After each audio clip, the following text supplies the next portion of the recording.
that Asians are really good at math and like technologically skilled and savvy and very, very smart. So what do you think about the stereotypes? Well, if you want to start. Yeah, well, like, I would say like absolutely not true. Um, we too, we have never really good at math at all in our entire life. Any moment? No, really no. And I do feel like it's a reasonable uh, thing to speculate because a lot of Asians, they're here to study something related to technology, but that doesn't apply to everybody. I think whether you're good at math or whether you're good at technology is something that you're born with, and it has nothing to do with race. I mean, we see a lot of people of other ethnicities that are very good with um, math and tech over here. It doesn't. Really matter with Yeah. like which country you come from. And I do think one of the reason why people are likely to misunderstanding that like Asians are all good at math, it's only because what we learn in China at high school is pretty much what we learn here at university at United States. So like it's a different like level of like math, so that's why people think it's, oh, that's easy for you to do like a high school math, or like it's easy for you to do like a university math, some of that. But like that's something that we have learned already like in the past in middle school or like high Yeah, I school, didn't so even that's the learn reason that. why. Yeah. Yeah, it is. So no, that's not true. Yeah, not true. Okay, the first one, not true. Okay, second stereotype is that students that study abroad are mostly upper class and from wealthy families. What do you think about that? Student that comes from China. Okay, I think if I can put a fair note on this, I would agree that for people who are able to, um, live in another country from China are the luckier ones. But this doesn't mean that we all came from crazy rich families that don't have to worry about money at all. No, that's not true. I think it's just, I think a large part is that a lot of Chinese families, they're putting more emphasis on their children's education. And there are more and more people who are willing to invest more money into education. But that doesn't mean that they're just, Everyone is crazy rich like yeah, in a no, movie. it's No, not like true. it's not like that. Especially like the study abroad fee is like really high, so like that naturally becomes that like you have to be come from like a little bit wealthy family and able to live here and study abroad. So like, but I do know some people who come from like a really normal family that doesn't really have a lot of money, but like he or she like works really hard for herself to stay here. Yeah. Yeah, it does have some people like that. Yeah. So I think it's more like, which, wh- how you want to spend your money on, Yeah. instead of how much money you have. I think it's more like that. Yeah. Did you watch the Crazy Rich Asians? I did. Yeah, I I did. I watched did. it on a plane. So what do you think about it? Like, do you think it's true partially for some people? Okay. I think it's a dramatic version of reality for some, Yeah. but definitely the very few. It's not. It's not like a common thing. Yeah, It's no, definitely not a common thing. No, we don't all do that. No. No, definitely no. Okay, the third one is why Chinese students choose BU, New York University, and Ivy League schools? Why not like community colleges or another university? Because I saw the statistic, mostly Chinese students going to New York universities Mm-hmm. and etc. I think that's one of the choice that I think parents need to do a lot with it, because when you're choosing the college or like university, your parents will like having a lot of influence on it. And they typically think that if you don't go to like a really famous school, like why you will study abroad. And like there some of the school that I know, like some of the school here like is really good school, but that does not have that much fame in China, and not a lot of people are gonna go in there like the brand is.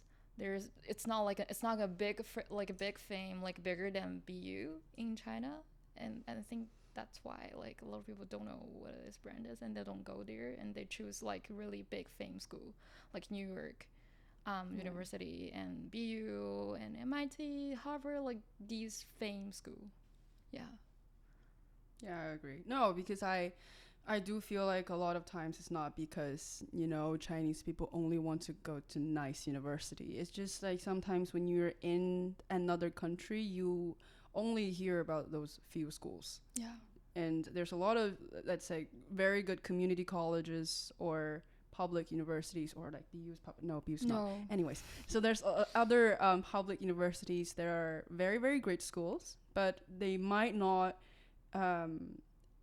they might not have the same amount of international reclamation as those big private universities, and that is why international students tend to go to those instead of community colleges. Yeah. But this is not to say those places are not good. I think locally, sometimes public schools and community colleges have more access to local resources, but it's just the case that applies when you're not physically in the States. Yeah. Oh, got it. And okay, so Daniel, when you for the first time came to abroad to study, how many years ago? Me? Yeah. Oh my God. I think so. The first time I was ever studying in the States was 2012. That was the first time. I was an exchange student. I was going to a public high school in Los Angeles. I was there for 3 months, and then I went back to China. And then I went to Canada again in 2015. That's when I officially moved away from home. So that would be how many years? 8 years. 8 years, yeah. And you, Jiawen, is like 7 years abroad, right? Yeah, well, like my first time study abroad is in high school, so like it's 2014. So like how many years is that? Like So 9. 9 years. Yeah. Yeah, so like we are not good at math. Can tell. Okay, no, that is a good example. I'm not good at math because I was not born with a brain to do math. Me too. Yeah. Yeah, I didn't. Oh my God, I screwed up GRE so bad. Like, how do you call the math part? Quantitative. Yeah, no, I just gave up. Okay, but you're doing art administration, so it doesn't really matter. Yeah. Yeah. Okay. So, with which struggles you faced it when you started to study abroad? Like, common struggles. For me, I think biggest part would definitely be how to live on your own when you're so young. Because, I mean, because when you're at home and you have your parents and your family all around you, even if you're not living together, you're in the same city, you don't have this feeling because people always got you covered. You can have someone to run to when things really went down. But when you are left alone in a foreign land where you know nobody and you were so young, it could be really, really scary. I didn't understand. I wasn't prepared for it because I've never lived alone at that point in my life. So I didn't know how it would feel like. And then I went to Canada, and for the first time in my life, I realized, I am on my own. Like, even if something bad happens to me, my parents couldn't be there to help because they're so far away, right? And I think that took me a long time to adjust. And that is even when I speak decent English and I can communicate with people. But also, the first place I went to when I left home was Montreal, where first language is French. So that was fun. But then, I learned French, and things get easier from there. But I think it's just when you first start your own life, it could be scary. Very, very scary. Yeah. What about you? Same. Pretty much the same. Right? And I actually I went to the high school and I lived with a host family that I don't know, like the family ever. So like I went there and I share a room with other girls, like when there's little girls, it must be like trouble. So like based on like what Daniel just said, it's more about like I have to deal with my personal growth and personal emotion. Like it's a big like problem for me, and I have to like communicate with my host family Yeah. and all sorts of like drama and things going on every day, and it quite hard because it's like you are living on your own that like nobody really cares about you. Yeah, You have to care about yourself. yeah, and I also, you know what, like on that subject, I feel like, at least from what I've seen and personally went through, I feel like a lot of kids that are going through that period will develop, depression or anxiety. And it's a very common thing. It's more common than people think, but I don't think enough people are talking about it. I mean, like building on what Jiawen said, like in that scary period of your life where you have nobody to run to and you're so young and you just don't know good enough, and sometimes you can be very depressed, but that is very normal. But at the time, in my situation, I couldn't ask for help because I didn't know. And it was till a point where I realized, okay, I can't keep doing this because it is starting to affect me way too much. And I started to, actually talking to people and asking for help and, trying to get myself into some local communities. And then that's when things start to get better. So, I mean, if we can give any advice Yeah. to people that came here, is to never be scared to ask for help. Yeah. Yeah. Okay, so did you find any friends like when you first came to Canada and USA, or was it like after 2 3 months that you start to communicate with people and have like first friends? Well, for me, like the situation is like a little bit different because I share a room with other like international girls. So like they naturally become my first couple of friends here, but like it didn't really went up really well, and that's another story. But it is hard to make friends in local students. Like it's easy for you to find like other international students to be your friends because you are the small group here, like in the bigger like environment, like you are the very small group, and it's easy to like for us to know everyone and like try to be friends with anyone, but like it's hard to become friends with people that like besides that group. It is really hard. So that's kind of the reason why that a lot of international students are only friends with international students, because it's hard for us to make other friends, and because we don't want to step out that comfort zone, and it's because the culture like it's just so different. Yeah. Okay, name 3 things to the person who's in depression, who came to, let's say, who study abroad, feel depressed, and don't want to like step out of the bed. Like 3 things that you can say To him, to him, her. like advice, Yeah, advice. something. Like, okay, the first thing, like take a shower, go to gym. I don't know. Oh, you're just taking my word. Like, just really take a shower. Like, I figure like taking a shower is a good method actually. Like, if you see someone that don't want to take a shower, like delay it for like a couple days, it might be a sign of like he or she is in depression right now. Because well, like take a shower first, and then have a good meal, like eat good, and I would say get a pet. Yeah, getting a pet does help though.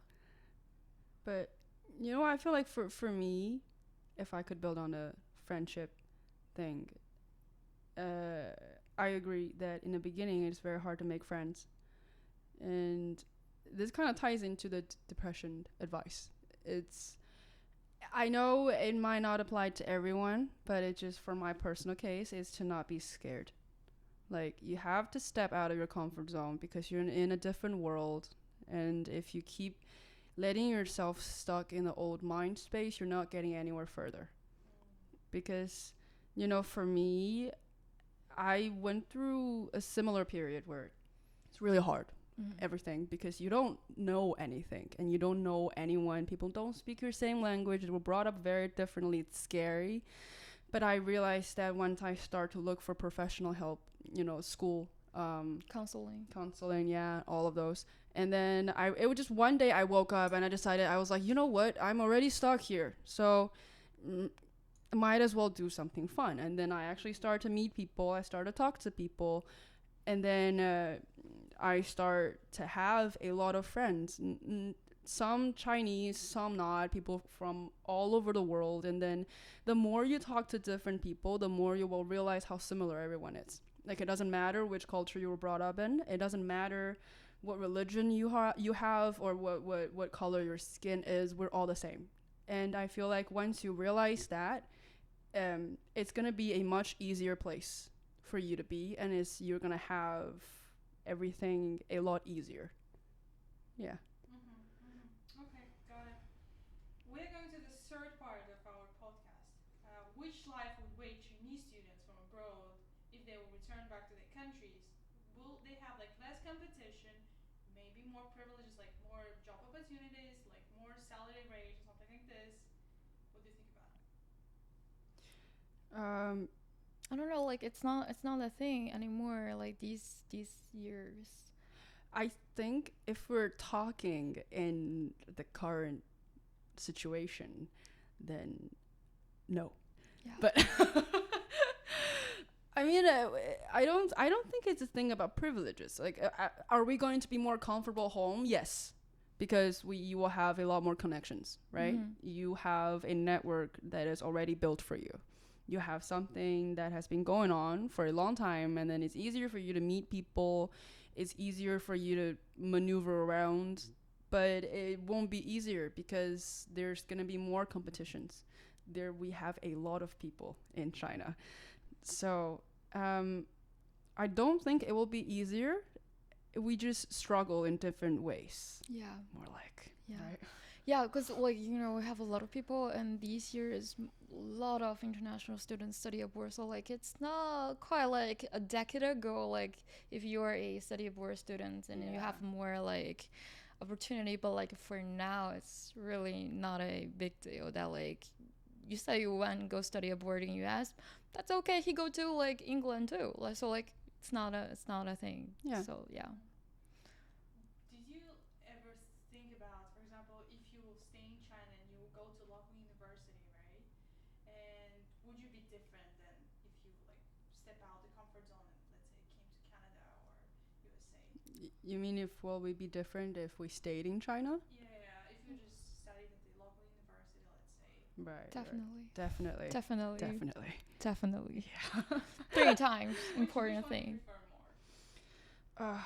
I mean, for me, okay, I don't think it's the question of preferences, because at least for me, when I was young, that seems like the only way, because I dropped out of high school. I didn't take the national exam because I hated school. So, being the teenage delinquent that I was, I quit school. I told my teacher I'm never going back. And so I wasn't left with a lot of options. But yeah, but I do have friends who chose to study in local universities. And we are still in contact after a long time, and we will compare each other's lives like in a friendly way. We're just like chit-chatting about what's going on in each other's life and where we're at right now, and we're in a very different place now. Like I think if I were ever to stay in China, my life would be very peaceful, and maybe I don't have to go through a lot of things that I went through here. But also, do I regret leaving? Hell no. Because I think it makes my life a lot more interesting, and it shaped me into the person that I am now. Yeah. About you? Same. Well, like, I definitely agree on if I stay in China and to go to the local university and like high school thing. I definitely more peaceful, and I don't have to go through a lot of things. I don't have to learn how to grow up, and it probably just like a mom kids right now that like like know nothing, just know like where to eat, where to play, and that's it. Like I don't have to worry about like my personal growth and like do I worry about living? No. Do I worry about I like feel like with my friends in China also get married a lot earlier. yeah, Yeah. definitely. Yeah, so but like I definitely will choose to study abroad, even so that makes a lot of hard time for myself. But like I do feel I'm more like I'm just stronger somehow, and like yeah, like what my mom tells me, like, because I went back to China for several months during COVID, and I didn't want to leave because I was like, oh, this is comfortable. I'm finally home. And my mom sat me down on a sofa, and she told me, she's like, okay, look, you're still very young, and we all want you home, and I want you to have a comfortable life, but not now. Yeah. And she was like, Very tough mom. no, because she was like, no, but she was like, you know what? When you are young, you only have this certain period of time in your life where you can actually do anything you want. You can actually go anywhere you want to figure out who you want to be. And I don't want you to waste all those years at home, because maybe when you're 40, you don't have the chance to do that anymore. And she convinced me. And that's about the same thing what my dad said. Like my dad told me like for now you are young and you have the ability to take the cost of failure. Yeah. But like when you were 40 years old, you can't really taking any failure of your life. Yeah, but for now, like especially when I'm doing the internship, like my dad has asked me like how do you feel about it? Like is it easy? Is it like pretty relaxed? I said yes. So my dad said like just avoid choosing that kind of company when you were young. Don't go to that kind of company. So like you will learn nothing and waste your time there. You better choose a company that will really train you and like really like do something new, and then you will be grow. Yeah, things like that.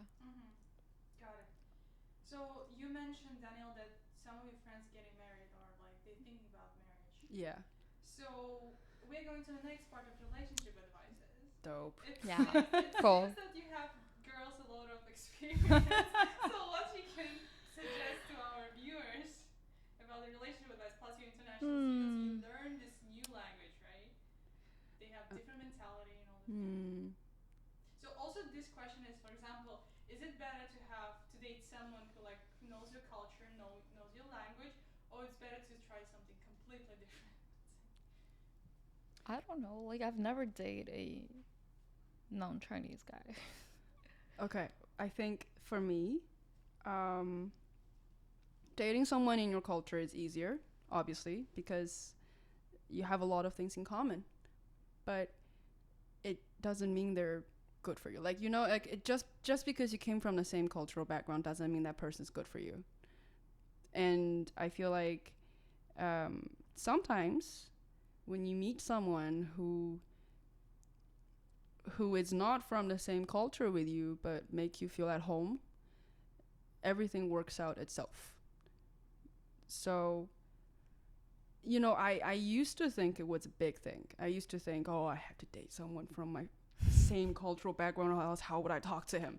But, you know, when I actually, you know, met someone who is beyond my expectation, but it worked, it was a pleasant surprise. And it kind of, you know, it opens your horizon and makes you feel like, oh, okay, so maybe that works as well.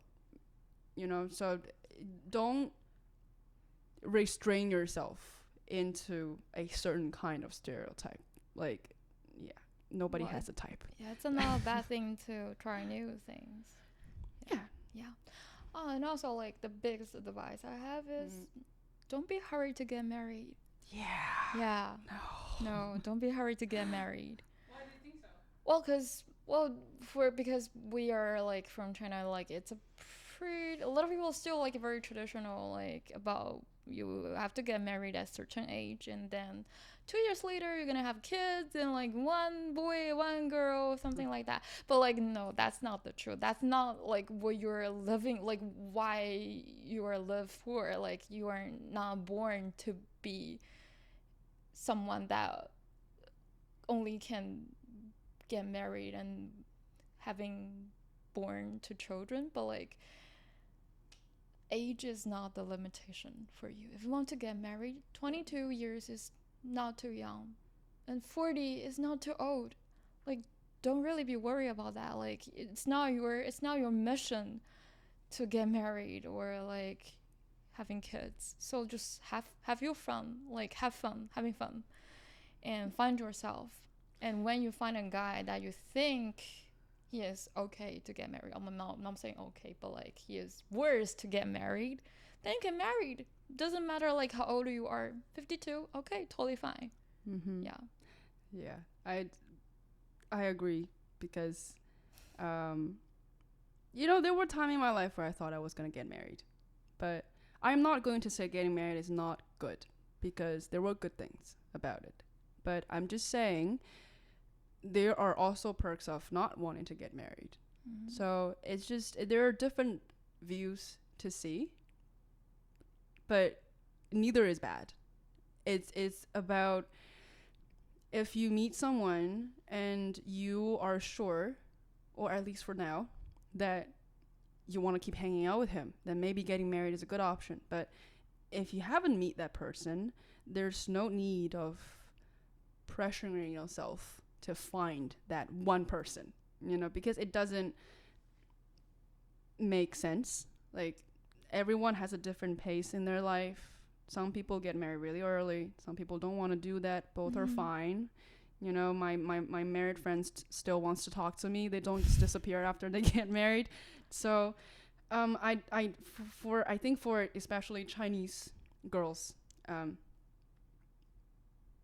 don't push yourself into that. Push yourself to something more. Like, push yourself to money. That. Yeah. And, be prettier. Find out more things. Date people you've never thought that you're going to date. And, go higher. See more stuff. And maybe someday when you're in a better place in your life, you will realize, oh, okay, so that's what I've been waiting for. Isn't that good? I feel like that's at least for me, that's a life that's more worth living. Yeah. And I think another tip for relationship advice, if I could give, is stop laughing. Sorry, keep going. No, it's like, especially for people who are here, meaning not in their hometown. Sometimes you will want to find someone because you're scared and you're lonely, and someone appears in your life and it makes you feel like that is love. But it's not. Don't be stupid. It's probably not. Yeah. And if anyone said like you're not good at this, you're not good at that, and you don't have like a good personality, or like whatever commenting on you, don't take that. Don't take that shit. Yeah, it's not true. And dump to him. Yeah, he's a trash. Yeah, because don't go there are millions and 35 millions, billions of smart men out there who will want you, and this one person is not going to tell you that you're not worth it. Yeah. Wow. Like, that go someone who's around, like. Okay, so when I was younger, I thought that you need to find people. You need to reach out, or else, everybody's in a relationship. I need to be in a relationship as well, because that's the cool shit to do.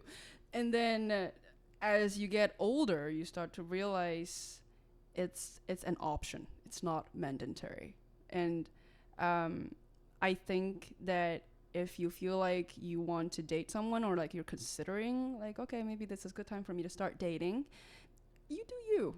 You want to go on an app, you do that. If you want to meet people in your life, you do that. You go out more, invest in yourself, and then you attract the right people. But never, ever beg people to stay, because that doesn't work. Yeah. And I think that if I could go back 3-4 years, I'll tell myself, believe yourself. Yeah. Because I think I think your relationship with other people will always be your relationship with finding yourself. And I think when you're not confident enough internally when you don't trust yourself enough. It's easier for you to project your needs onto other people. And sometimes when you are not with the best people ever, they use that against you. But as time goes, as you become more comfortable with yourself, you start to realize that your happiness comes only from yourself, and you can only attract the people that you deserve by letting them feel that happiness in you instead of begging them to give you the happiness that you lack. Well, Yeah. I'm about to summarize about it. So one sentence: before loving people, love yourself. Yes, girls, love yourself. Yeah. It's not like there is absolutely no one in this world that is worth for you to put yourself second, because they don't care. I'm sorry. No. Okay, I can see, since we are studied together like 2 years and like Mhm. 1 year, you're pretty girls very confident. And I know that there's so many girls out there who like thinks about public's opinion a lot, Mhm. and maybe they have like a trashy boyfriend or something like this, who like thinks that, oh my god, like, where is it or something like this. Kind of toxic relationships.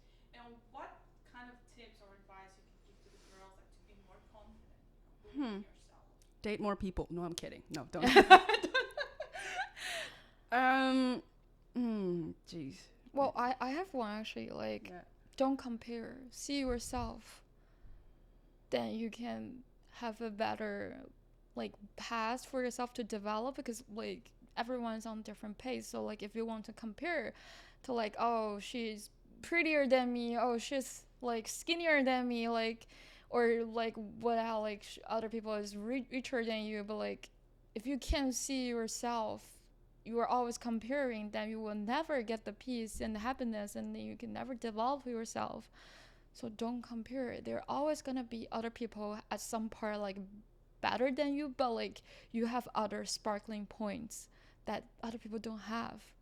Or like maybe you are smarter, or like you are better at communication. Like it's not like how like other people's opinion about you is not really different. Like it's not really matter about it. Like don't take it seriously, really. Yeah, but I think on my end, because if we're talking about losing confidence because of a toxic relationship, because I think it's always the case that you have to get out when you can, because, and I know it takes a lot of courage, I know, but from someone who has walked that damn path, you definitely could. And I feel like once you go through that, it gives you a magic boost of your confidence. Like, I would say I have always been a very comfortable person with myself, but I feel like it's after I went through a lot of things, I became more comfortable with myself. And sometimes you fake it till you make it. You have bad times in your life, and then you're just like, oh my god, I can't keep doing this. But then you pull through a little bit, and sometimes things will make a magic turn, and they will be in your favor. You never know. But in my case, it worked out. But I wouldn't say it's not. I wouldn't say it's luck. It's sometimes you just need to believe in yourself when no one else wants to believe in you. And I think this confidence it goes much deeper than appearances. Because we're in arts, we have a lot of pretty people around us. Yeah. And being beautiful, being pretty, or have a nice style shouldn't be your tag. Like, having a nice appearance should be the least of your advantages. Have something more. Be smart. Be hardworking. Be cool. Be humorous. Be nice to people. Those are the things that will win you a lot more people than being pretty. Yeah. Yeah. Yeah. Yeah. That's very cool. I know. Thank you. Thank you. Feel themselves obligatory to kind of sleep, you know, like they should like have hookouts or something like this. It's like obligatory because they're in a relationship, but maybe they don't really want to.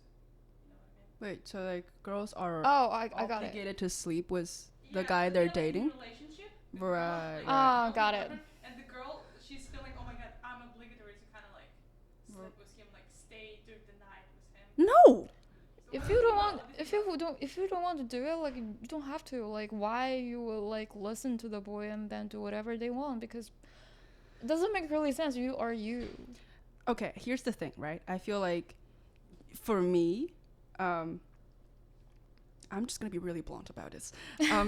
For me, usually, if I am going into a relationship or I am going to somewhat an exclusive dating phase, we get it straight before we go into that.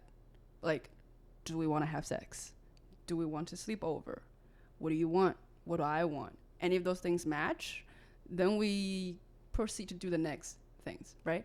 And I feel like if your need doesn't match in a relationship and the other person is kind of forcing you to oblige to their rules, or you feel obliged to follow their rules, then you are probably in the wrong relationship.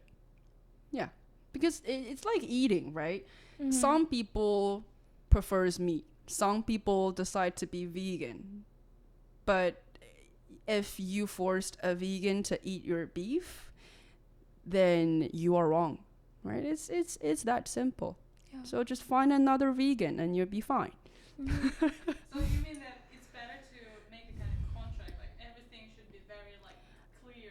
I'm not saying it should be a contract, but it's like building on that eating You have example. to have like agreement first. Yeah, like you know how waiters will ask you if you have any allergies before Yeah. they make your order?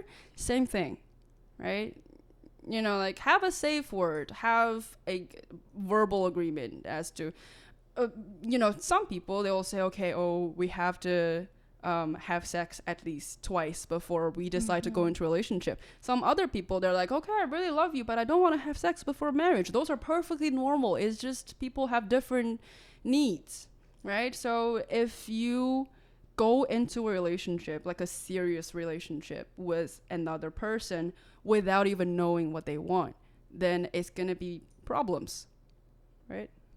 So that's just what I think. Yeah. But again, I'm a very open person, so I know sometimes people can't talk about this, but It's okay. people I've dated thank me. Okay,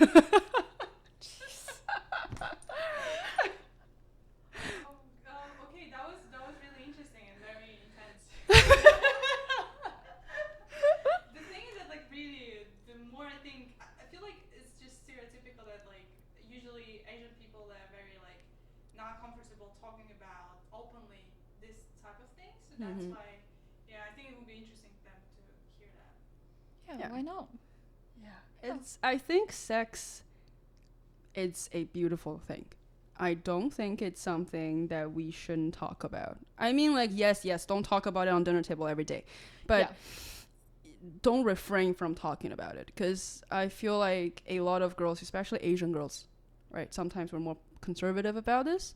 And that sometimes leads to us getting hurt. Because we don't talk about it. Because you don't know what that thing it's supposed to be like. And you don't communicate and you never figure out, okay, this is what I like, this is what I don't like. I don't want this, but I want this. You never talk about it. You never figure that out.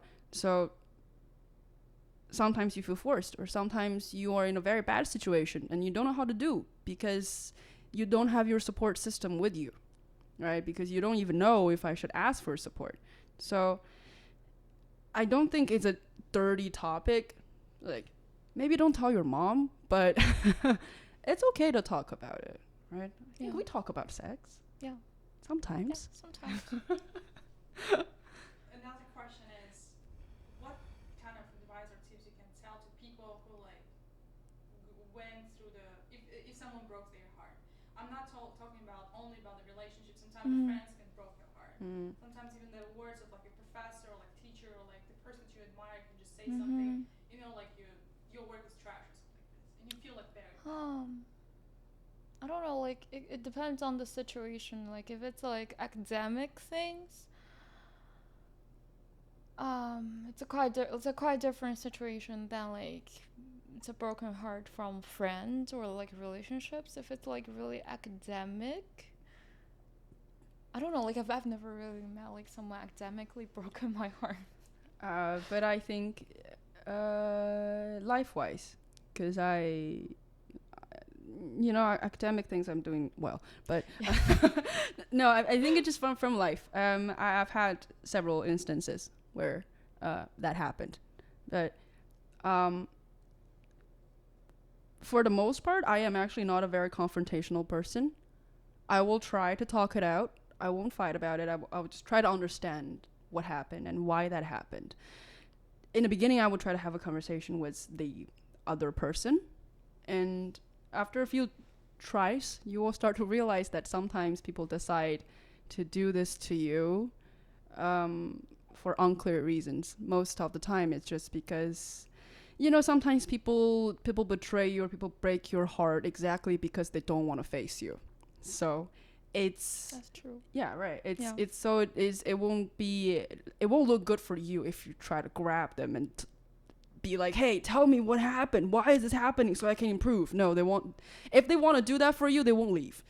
Right? So my advice would be, lock yourself in your room and get drunk and do whatever the fuck you want for 3 days. But after 3 days, you wipe your tears and you go back to your life. Even though it hurts, you go back to your life and then you keep running. And then I promise you, one day when you look back, they're gonna want you back. Every fucking time. What if a person is not drinking? Go find a psychic. Yeah. Cleaning your room or making yourself food. Everyone has that healing mechanism. Everyone's different. For me, it's excessive drinking. Don't recommend. But for some people, I've heard, cleaning your closet, cleaning your room, watching TV, making desserts, or just even stress eating. Just take 3 days off from everything, every plan, and just be with yourself. Do whatever your body wants. Don't care about time. Don't worry about if you're crying, if you're ugly. Nobody's gonna see you. Just have that time for yourself. But after that 3-day period, no matter how you feel, you get back up. Yeah. And then you keep running, you keep moving, and then after a certain period of time, you will be able to think about what actually happened. You will reflect on yourself. And a friend of mine used to tell me that for every person that came into your life and left, it is like it's like a lesson, right? And the point of it is that next time when you're put in the same situation and you could be like, oh, I've seen this before. I know what to do about this. And you get better at it and you avoid the problem. And that's how we grow. So it's a perfectly normal thing. And once you go out of it and you have came to a better place in your life, those people will want you back in your life. So if someone that's watching this is going through that right now, I guarantee you're not losing them. You're just becoming better than them. Okay, that's cool. And I think our last question is, I know there are a lot of girls, right? They are doing a PhD right now. They're doing master degree. They're like finishing the bachelor's, high schools, a lot of, right? And all the girls, they got like depressed. That's pretty normal, actually. So what you can suggest, because you kind of finished your high school, you finished your bachelor, you finished your master, and you're applying for a job right now. Yeah. So different level of struggles. Yeah. So. Well, every period of time you have to face different problems, but it's okay. I don't know. I always keep this sentence in my mind that happy for one day, unhappy for one day too. So why not be happy? If you're unhappy for today, and it's still gonna be the day. And if you're happy about it, it's a better day. Why not just to feel happier, right?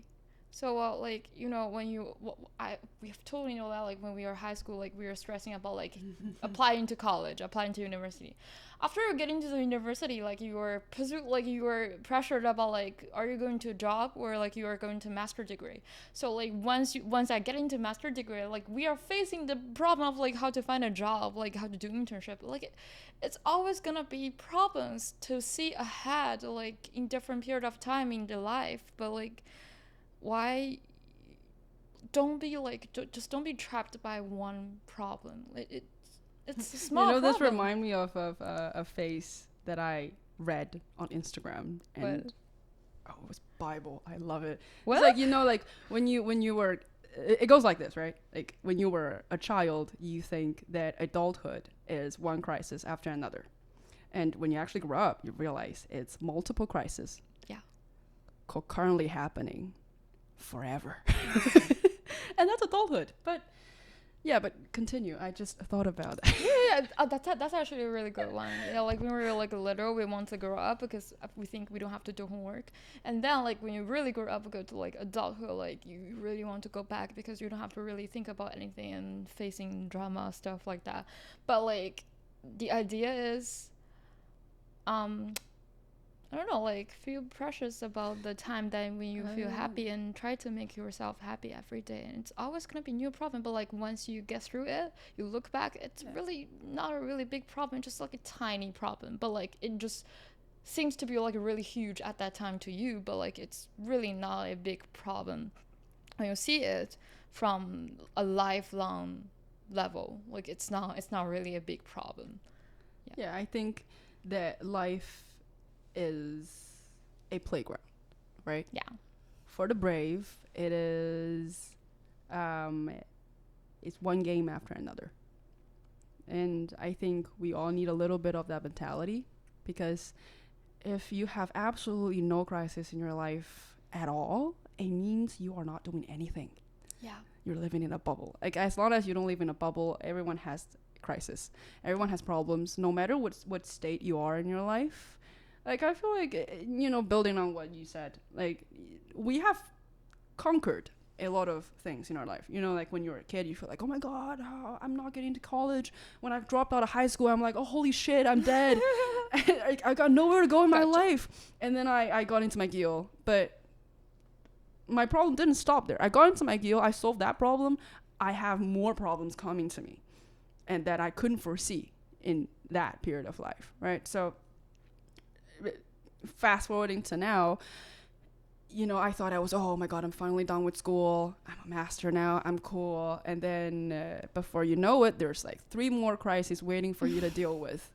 So I think it's a matter of perspective. If you decide that you're going to have fun in life, then nothing could really stop you. Because like, hey, what's the worst that can happen? Like, okay, you didn't get into this one school, or like, oh my God, my PhD thesis, it's not it's still under review, like I don't know if I can graduate this year. Those are not like really, really big things, because there's always going to be a way out.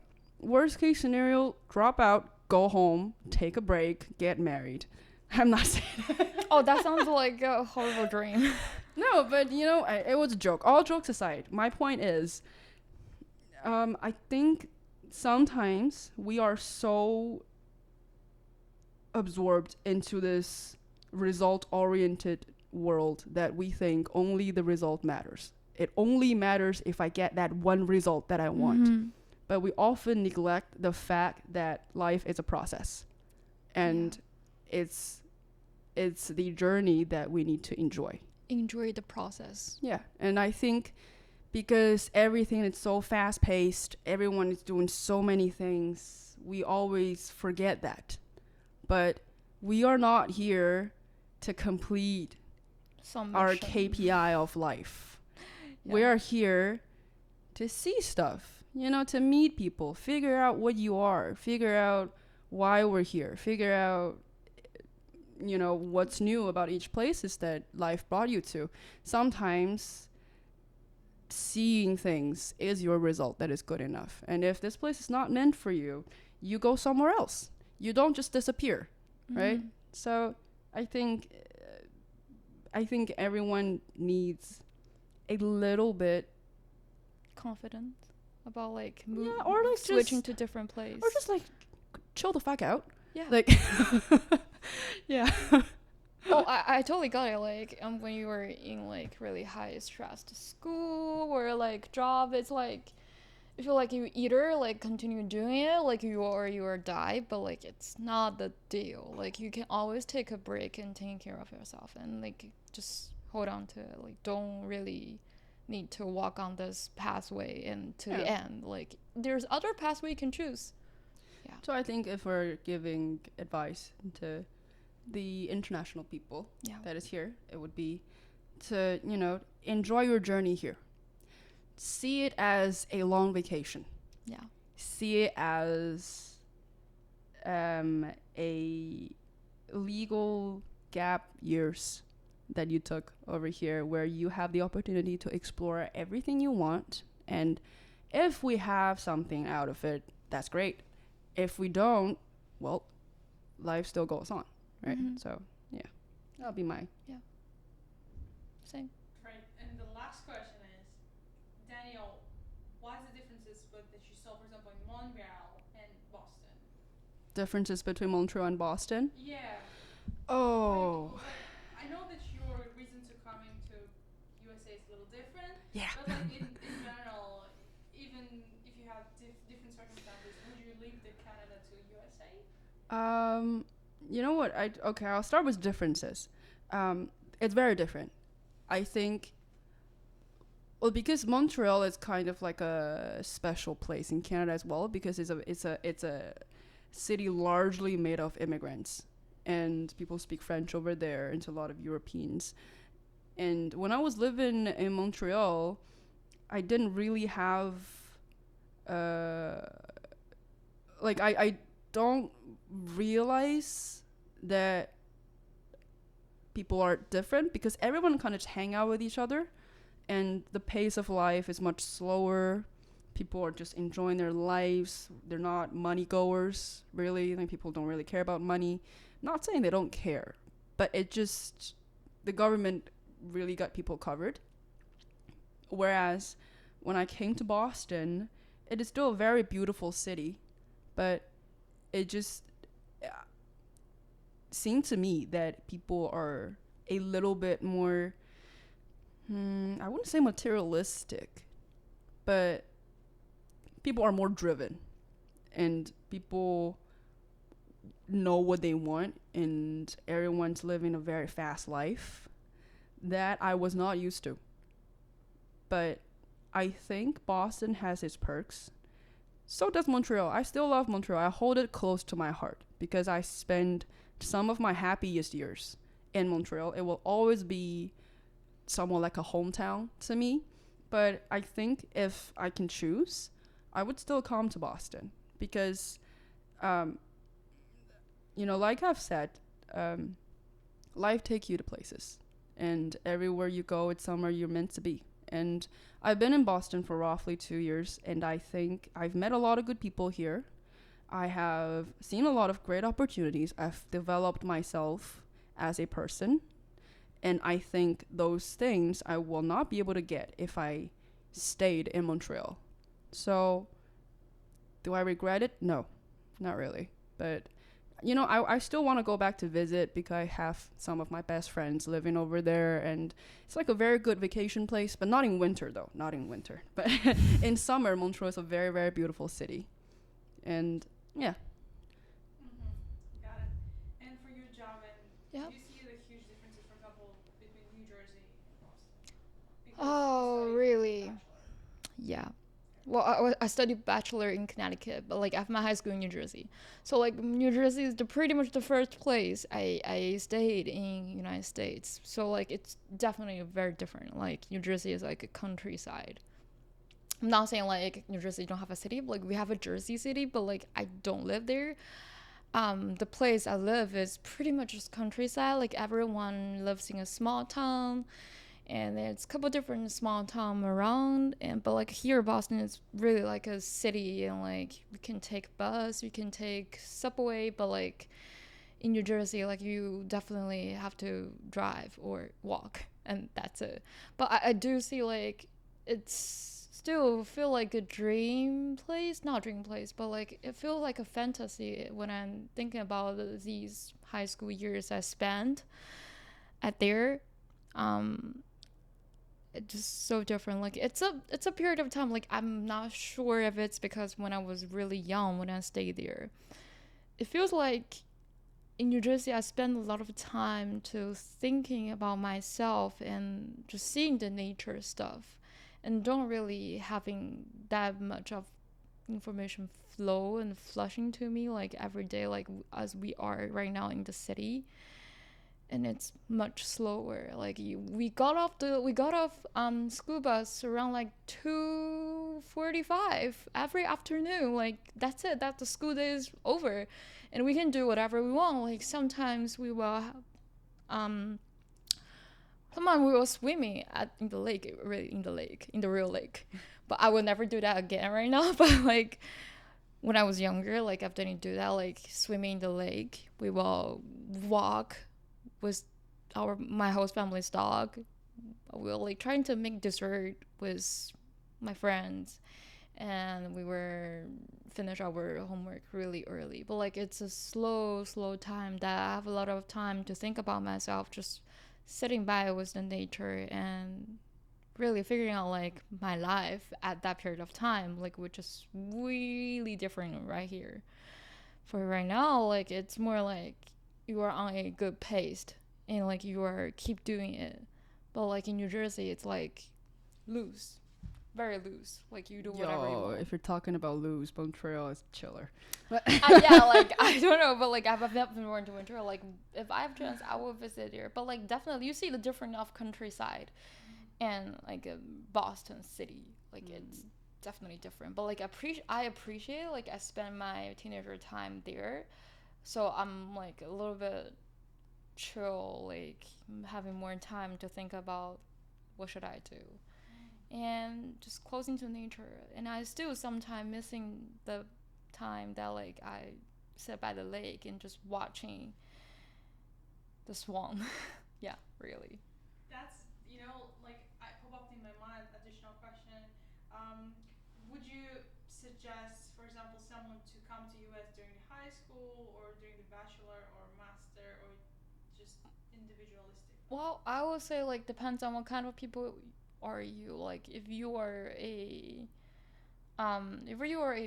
person that like really easy to get emotional or like getting hurt, because I know some people like is really sensitive, and like if you are not fully not confident but like fully growing inside, I don't really suggest you come here like at a really young age, especially high school. It's the time when your personality is formed to a solid shape, and at that time, like especially high school, there's a lot of opportunity and a chance and like out there for you to go into a bad place, really. Like I've saw some of my friends, they didn't went on the, I'm not saying the right path, but like I'm saying they didn't go to a good place, and a lot of them, some of them like become a party girl and don't really care about study anymore, and some of them try marijuana.